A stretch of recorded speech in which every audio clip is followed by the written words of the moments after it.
to part 2 of the Tamiya Lunchbox build. You can see how far we got. Last time I just got to the point of putting the shocks on, which I thought was a natural place to stop at, and that's where I'm going to carry on from now. So on here I'm making modification to the original kit. So I'm not putting the standard shocks on that you get with the original kit. I've actually put these Tamiya shocks on that we've gone through. So I'm now going to go ahead, just so you know, by the way, I've never done this before, so you know, don't necessarily go ahead and buy any of this until I test run it and make sure it works, because I'd hate for you guys to spend money and then find out that it's not quite right. So on the rear, what I've done is used an M3 by 15 bolt going through there, an M3 nylock on it, and a couple of washers just to attach my 85mm shocks on the rear.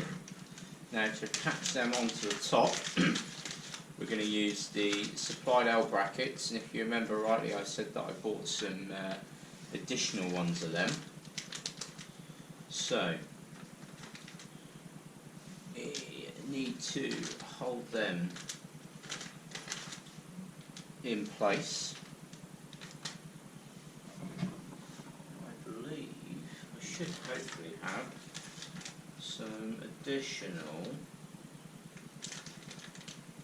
nuts. I've ordered some more nylocks in order to actually complete the finished assembly of this kit, but I am still waiting for them to arrive.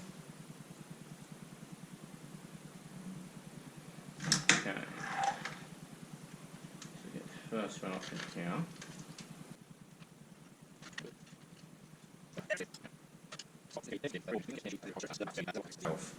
So I've just screwed that U-bracket into there.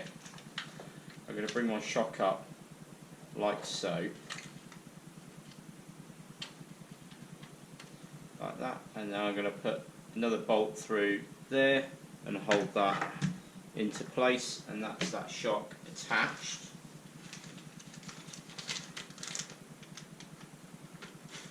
So I'll go ahead and do that now. I'm going to flick over to Timelapse, guys, just because this is going to be a bit time consuming and boring to sit through, and then afterwards I'll go through and I'll show you exactly what I've done.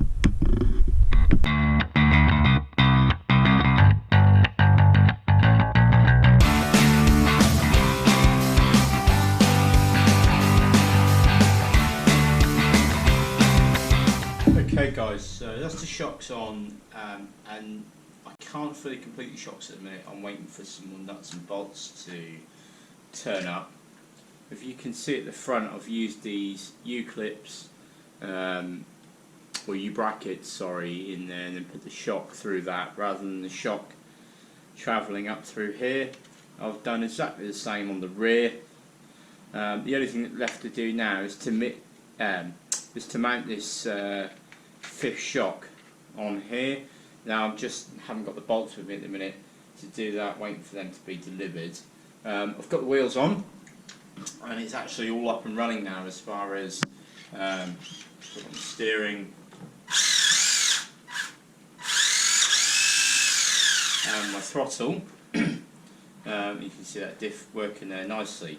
As you can see, I have painted these wheels red. This is to match the body that I'm doing for this particular vehicle.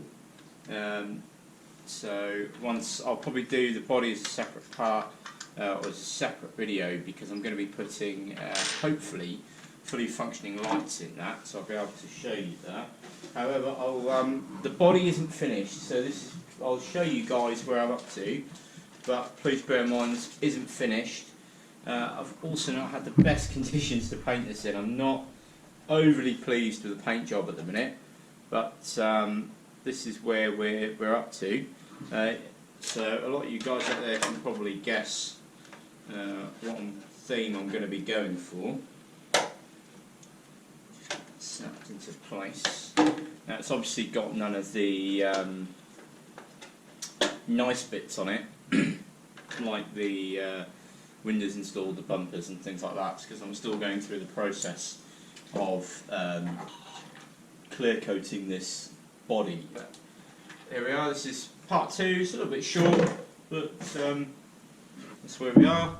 If you want, I'll turn you guys around, I'll see if I can get you a very quick, very basic running video. I'm a little bit limited for space. Okay.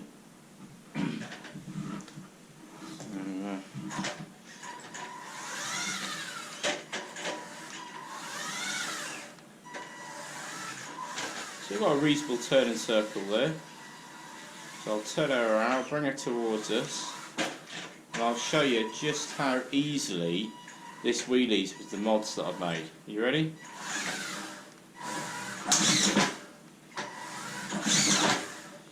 So I'm not using much throttle there to pull a reasonable wheelie. So outside with more space,